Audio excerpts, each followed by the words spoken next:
Hi guys, Chris here with Super Savvy Travelers. Hey, I've had so many great conversations with a lot of you guys via Skype and on the phone and everything else. And some of the ones I've had have kind of wandered off from property purchases so much and gone into, books and literature and things like that. And I wanted to talk about that today. I've got a couple of authors that I really want to point you to. The first one is Carlo Levy and his very important book called Christ Stopped at Eboli. You can see it here. You can see I have a bookmark in there because I constantly refer to it. I've read it twice. And Carlo Levy was an important author. He spoke out against Mussolini, and as a result, back in the 40s, he was exiled to the distant south in Basilicata. Now, even as long ago as 1940s, when he was writing his book, the distant south was really the forgotten part of Italy. The title of the book, Christ Stopped at Eboli, is a very important title. And what it is, Eboli is a little town south of Naples. You see it as we drive from Rome down to Calabria. And the viewpoint of the people who were in the south was that Christ never came down farther south than Eboli. He stopped there. Everybody stopped there. Everything stopped there. And they were just on their own. And it was really kind of a heartbreaking title to a book, because that's exactly how they felt, and really that was kind of the truth back then.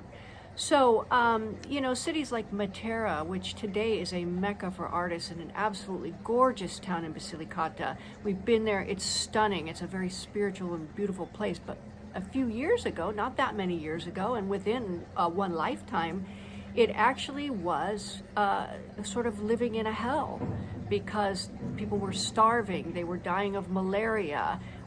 Children would not beg for food, but they'd beg for quinine to help alleviate the symptoms of malaria that they knew was going to kill them. It was really not really nice. Now, later, after his book, Christ Stopped at Eboli, Carlo Levy was able to bring attention to the plight of the people in southern Italy, and the Italian government did step in and they did something about it.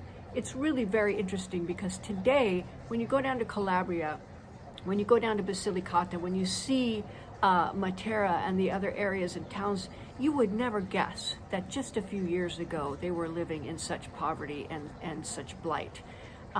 Yay to the Italian government for coming in and really handling that situation. But if you want a glimpse of what life was like in the deep south, what the daily life was like, what it was like to live under fascism and be exiled, what the cities or what the towns were like, you can read this book, and it gives you, it's basically a history of his year in Aliano, where he ultimately ended up being exiled.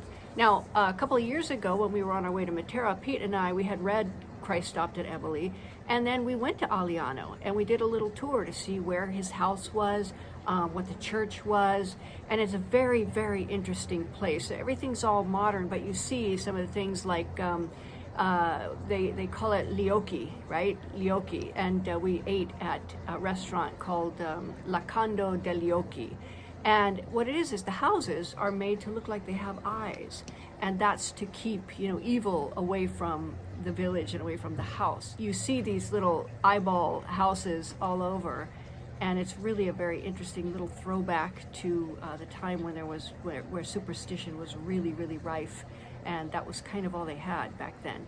So anyway, absolutely vital read. You should read this. And Pete and I are putting together some tours, and one day maybe we will put together a little tour, a sort of a Carlo Levy tour. It's a part of history that cannot be forgotten. In the schools in Italy, they do study Carlo Levy's book because they don't want this to happen again, and it's a very good validation of how they pulled out of it. So anyway, get this book and read it. It's fascinating. I do want to warn you, the chapter about the pig doctor, a little disturbing. Go lightly through that chapter. But the rest of it, very interesting read. And then when you go to these places where these things happen, it's so much richer of an experience.